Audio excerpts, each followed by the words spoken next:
This is my portal. This is my portal. This is my portal. This is my portal. This is my portal. This is my portal. This is my portal. This is my portal. We all have same portal, that is Economics portal. बिस्मिल्लाहिर्रहमानिर्रहीम। उम्मीद करता हूँ आप सब लोग खैरियत से होंगे। इंटरनेशनल ट्रेड का एक इम्पोर्टेंट टॉपिक है लियोन्टिफ पैराडॉक्स। लियोन्टिफ पैराडॉक्स, इसकी थ्योरी क्या है? आमतौर पे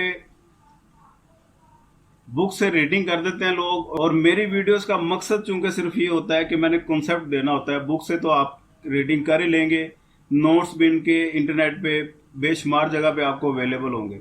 असल काम होता है कॉन्सेप्ट मिल जाए, ताकि उसके बाद अगर आप बुक से रीडिंग करें तो जो काम आपको 4 घंटे में याद होना है वही आपको आधे घंटे में याद हो जाए।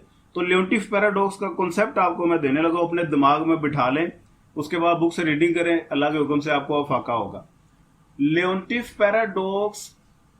पैराडॉक्स का मतलब पहले तो आप ये समझ लें, एक ऐसी सिचुएशन है जो आप रिजल्ट एक्सपेक्ट कर रहे हो कुछ और, लेकिन उसके ऑपोजिट रिजल्ट निकले, इसे कहता है पैराडॉक्सिकल सिचुएशन।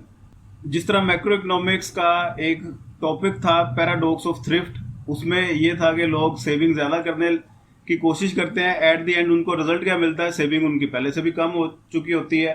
क्यों? क्योंकि नेशनल इनकम उनकी कम हो गई होती है। सेम इधर भी सूरत हाल है।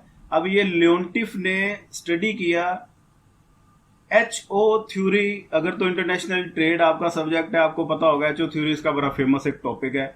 और उसकी अजम्पशंस में से ये कुछ अजम्पशंस हैं, जो लेबर अबंडेंट नेशन होती है वो लेबर इंटेंसिव कमोडिटी को एक्सपोर्ट करती है और दूसरी को इंपोर्ट कर लेती है।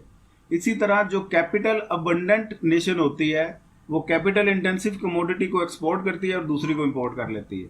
लियोन्टिफ ने यूनाइटेड स्टेट्स ऑफ अमेरिका का डाटा लिया, क्योंकि पूरी दुनिया में उसके ख्याल में सबसे ज़्यादा कैपिटल अबंडेंट नेशन तो वही है।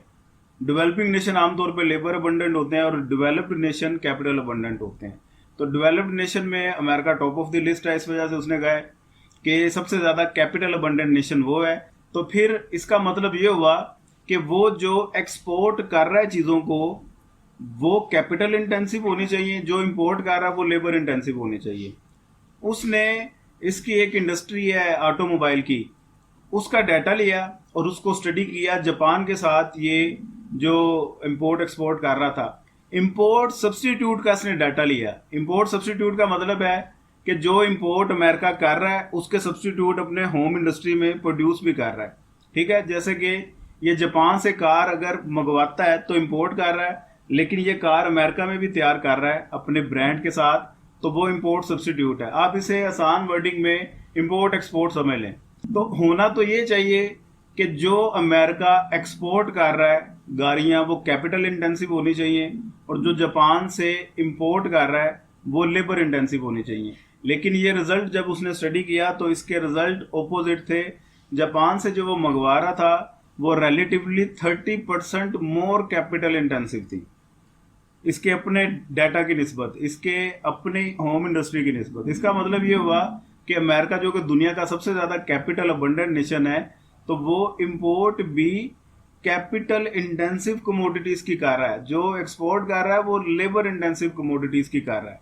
ठीक है जी, इंपोर्ट सब्स्टिट्यूट जो वो बेच रहा है दूसरे ममालिक में वो लेबर इंटेंसिव निकले।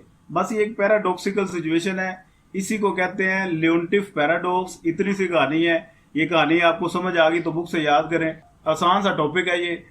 पेपर में अगर क्वेश्चन आ गया तो मुफ्त के नंबर हैं, एंजॉय कीजिए, दुआ में याद रखिएगा। वीडियो पसंद आई हो लाइक लाजमी कर दें, अपना ढेर सारा ख्याल रखें। पाकिस्तान जिंदाबाद।